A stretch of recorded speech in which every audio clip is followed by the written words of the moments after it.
Welcome back everyone. In today's video, I'm going to show you how to make an auxiliary table saw fence for thin material and for ripping rabbet joints.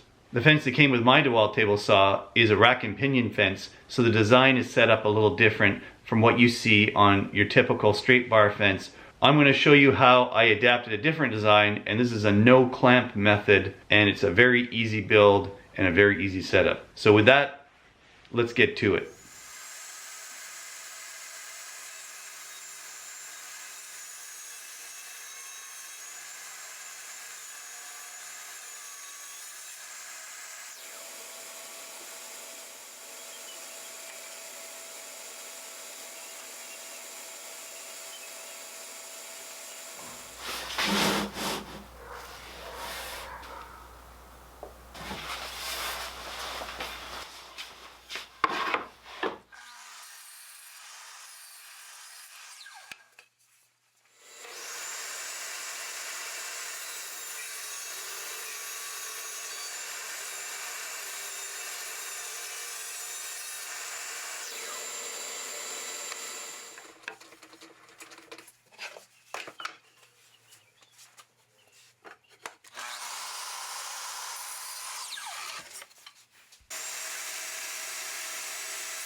So welcome to my new auxiliary fence.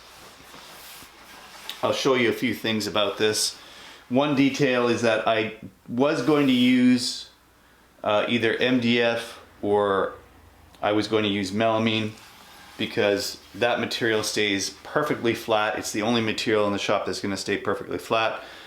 Plywood can be used, but again, I don't trust plywood enough. It has to be dead flat in order for it to be used as a fence. This was not either of those materials. This is actually an old IKEA, I think it was a bookcase. IKEA wooden panels are always just about guaranteed to be flat. There were a few things I had to do because it's already treated, obviously. On this side I couldn't glue it, so I had to countersink and screw. The fence is 6 inches high, which is more than double the factory fence. That gives me lots of height to work with and lots of stability.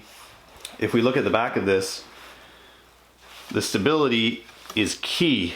I don't want it to move at all. So if I'm using a push stick or a push pad here at the top, this thing will not move. This was specifically designed for the Dewalt table saw fence that I have. And it's a different kind of fence. It's not your typical table saw fence.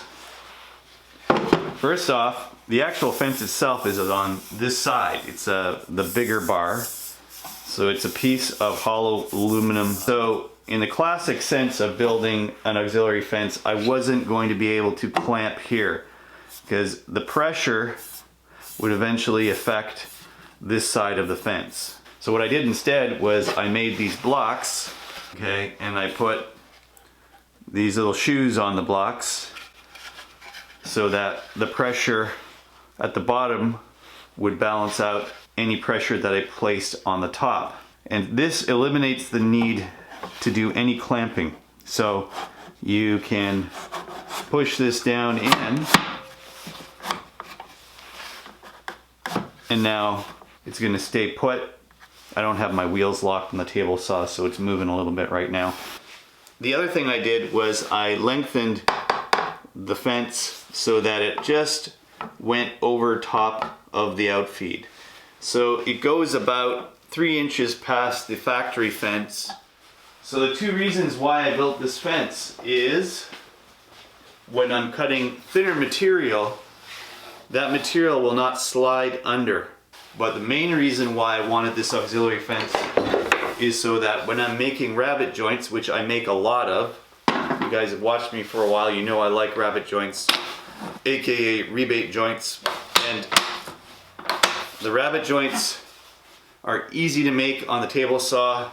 The joints themselves always turn out nice and square and they're strong. Making rabbet joints on this fence is going to be a lot easier because now I can guide along the fence well above the blade where I'm making my cut.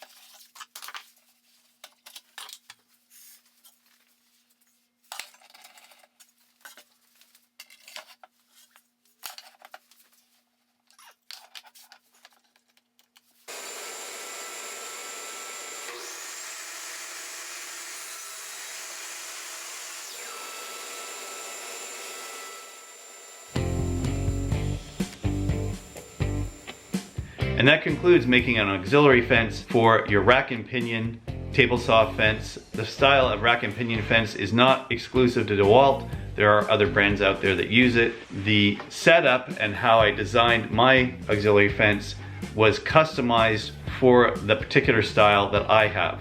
I love the fact that I can slide this in, put it in place, and get to work. Some of you might ask why I didn't do T-tracks on this fence. It's because I don't plan on really using feather boards with this particular fence. This is really going to be almost exclusive for making rabbet joints, and so keeping it simple makes more sense for me instead of adding more features to it that I probably won't use. If you want to help me continue to make and edit these videos, head on over to my donation page right over here. Please remember to like, share, and subscribe if you haven't done so already. There are a couple more videos on this side you can watch. Until next time, thanks for watching and have a great day.